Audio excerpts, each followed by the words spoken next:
The Vision and the World's Fair. In the late 19th century, Paris prepared to host the Grand Exposition Universelle of 1889. This World's Fair marked the centennial of the French Revolution.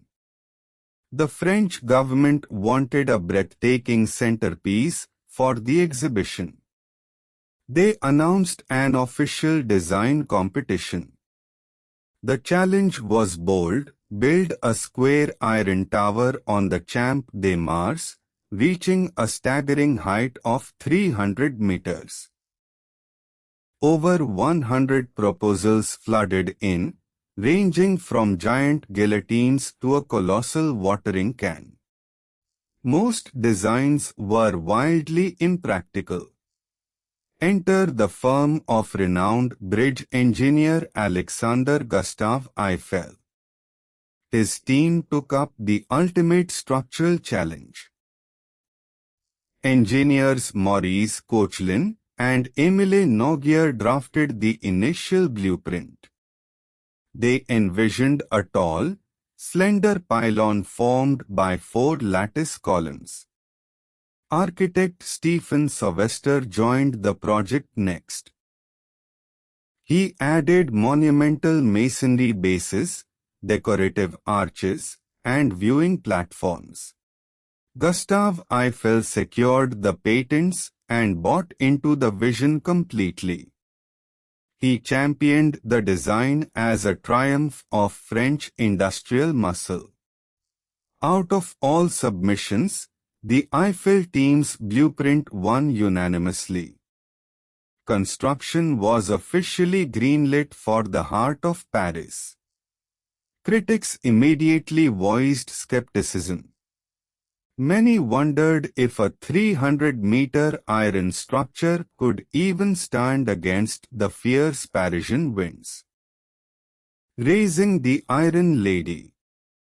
On 28 January 1887, ground broke on the Champ de Mars. Workers began excavating the massive foundation pits near the Seine. Excavation crews faced tricky groundwater conditions near the river. They used compressed air caissons to dig safely deep into the earth. On 1 July 1887, the actual assembly of the metal pillars began. The iconic feet of the tower started rising from the ground. The material chosen was high-grade puddled iron. In total, 18,038 metallic parts were manufactured with absolute precision in a factory. Every single piece was drilled and measured down to the millimeter. Not a single component was left to chance on the active work site. A workforce of roughly 300 experienced steelworkers handled the heavy lifting. They worked high above Paris using rudimentary wooden scaffolding. Safety was a top priority for Gustave Eiffel. Guardrails, screens, and mobile stagings kept fatal accidents remarkably low for the era. 2.5 million rivets were meticulously hammered into place. Teams of 4 men worked together, 1 to heat, 1 to catch, and 2 to shape each rivet. By 1 April 1888, the first major platform level was successfully completed, connecting the 4 soaring legs into a unified system. By 14 August 1888, the second level was finished, offering sweeping panoramic views that had never been seen before by humans. Reaching the summit and opening.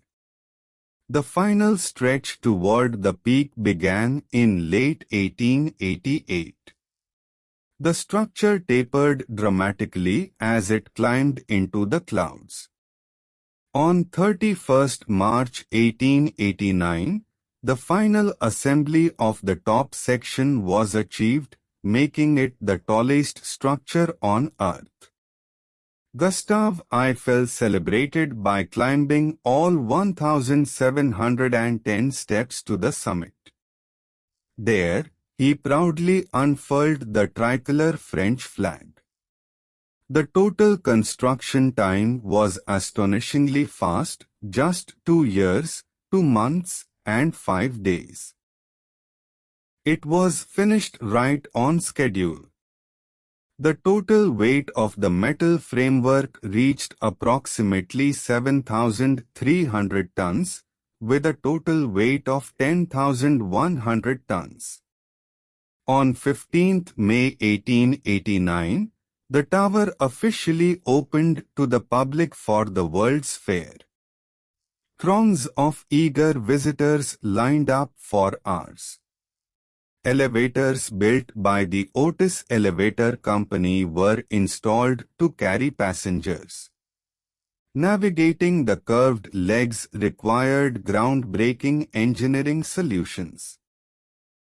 Over 2 million people visited the tower during the 1889 exhibition, turning the controversial project into an instant commercial hit. Visitors experienced an entirely new perspective of urban geography, looking down on the streets, rooftops, and monuments of Paris.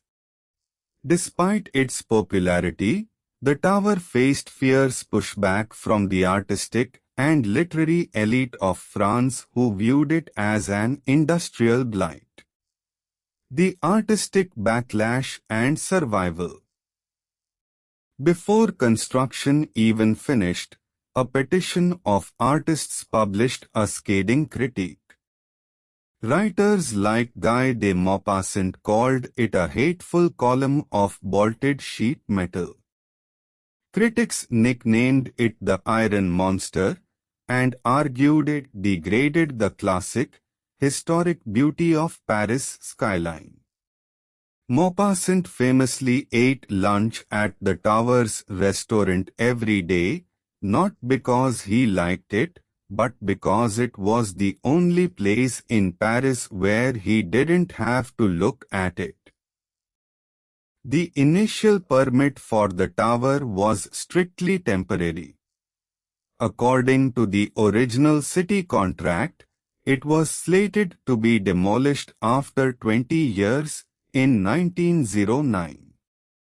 Gustave Eiffel knew he had to prove the tower's ongoing practical worth if he wanted to save his architectural masterpiece from the scrapyard. He funded scientific experiments out of his own pocket, turning the top floor into a physical laboratory for meteorology and aerodynamics. In 1889, the first meteorological station was installed, gathering critical data on wind speeds, barometric pressure, and atmospheric electricity at high altitudes. Eiffel also installed a massive aerodynamic laboratory at the base, pioneering wind tunnel tests that helped shape early aviation design. The true turning point for the tower's survival came with the dawn of wireless telecommunications and radio technology. In 1903, Military General Gustave Ferry partnered with Eiffel to use the tower as a giant antenna for wireless telegraphy experiments with the French army. Saving the tower through technology. The military quickly recognized the tower's unmatched strategic value. Its towering height allowed radio signals to stretch across entire nations. In 1904, a permanent radio transmitter was mounted on the summit, embedding the monument into France's national defense network. By 1909, The scheduled demolition date arrived and passed quietly.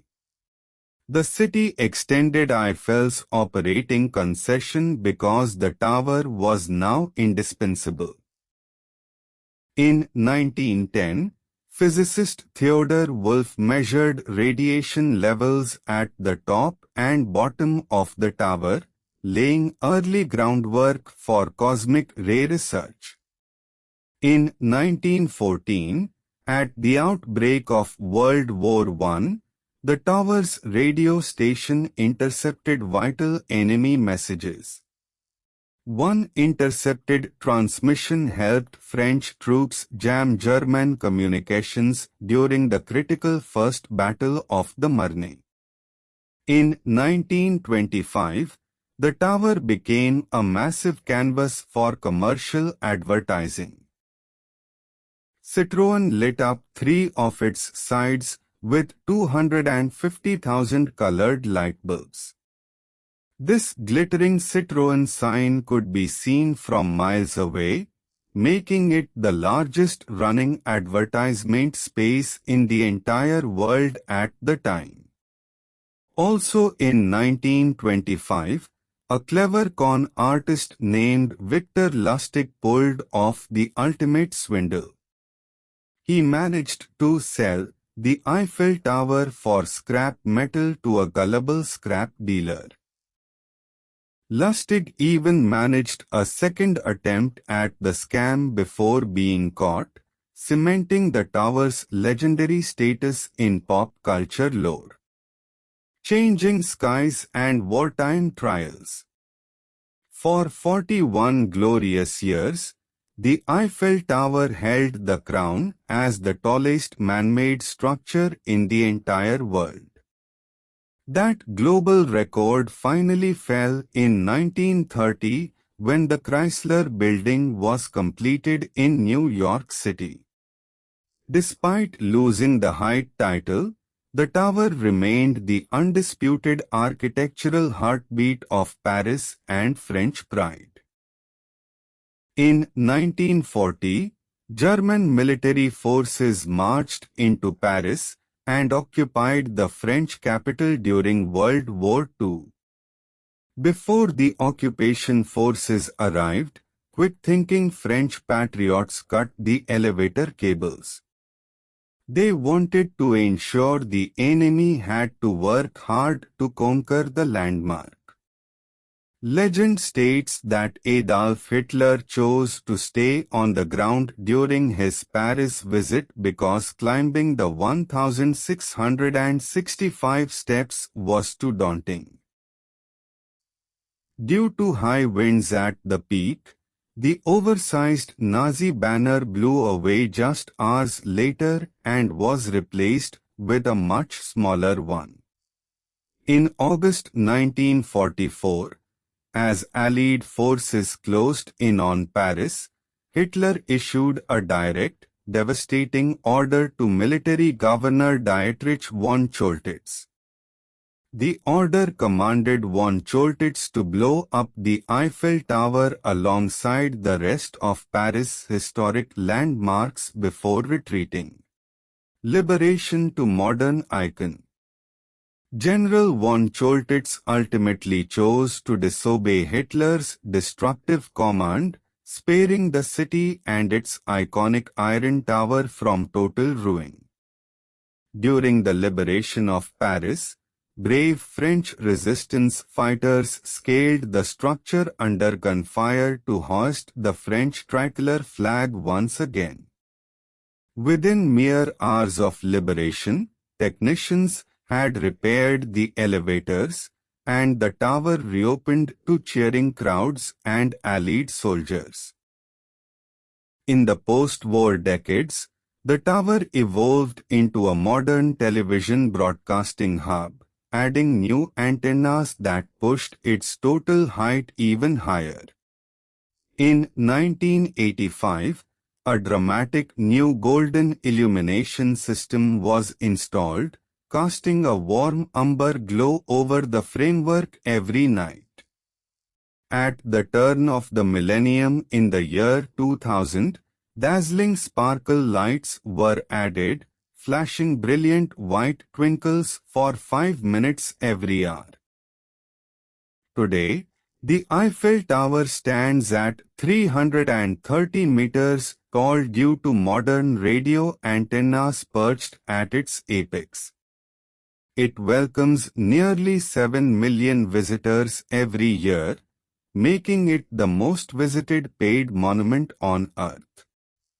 From a temporary, heavily criticized experiment to the proud global symbol of France, the Iron Lady continues to inspire awe. Standing tall through world wars, industrial revolutions, and changing centuries, the Eiffel Tower remains an immortal testament to human engineering and imagination.